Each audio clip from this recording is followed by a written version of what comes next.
In the fall of 1975, I entered Harvard. My parents were proud. I was the first one in our family to get into an Ivy League institution.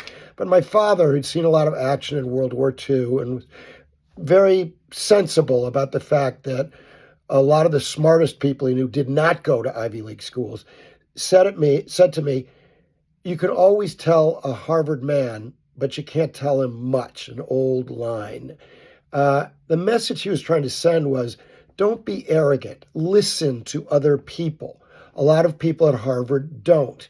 And this has gotten Harvard into some trouble, especially in the last couple of years. It's not the first time Harvard's been assaulted by the government.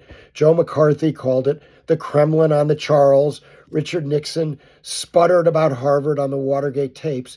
But this assault is something new and terribly damaging, not just to Harvard and other institutions of higher education, but to all of the American institutions we hold dear. For Harvard in particular, Trump is trying to basically wreck scientific research and so much of the other good things that Harvard does if Harvard doesn't bend to its will. It's really rich for Trump to say that Harvard has to now check everybody for plagiarism because their former president was a plagiarist. Funny, he didn't mention that Melania Trump plagiarized Michelle Obama's speech at the 2016 Republican convention. But fortunately, Interim President Alan Garber is responding strongly. He issued a letter this week with important words. The university will not surrender its independence or relinquish its constitutional rights. Neither Harvard nor any other private university can allow itself to be taken over by the federal government. The same thing applies to law firms and other private institutions that must resist. If we go on bended knee, we will lose our republic.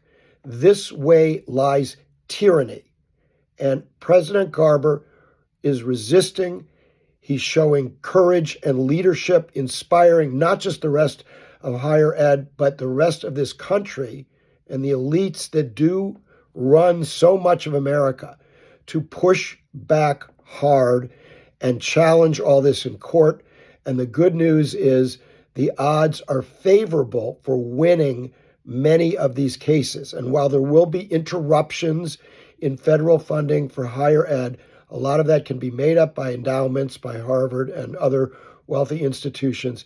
And even if there are interruptions, much of that funding will be restored by courts. So that's the good news. President Garber deserves to be applauded for showing leadership this week. I hope his courage is contagious.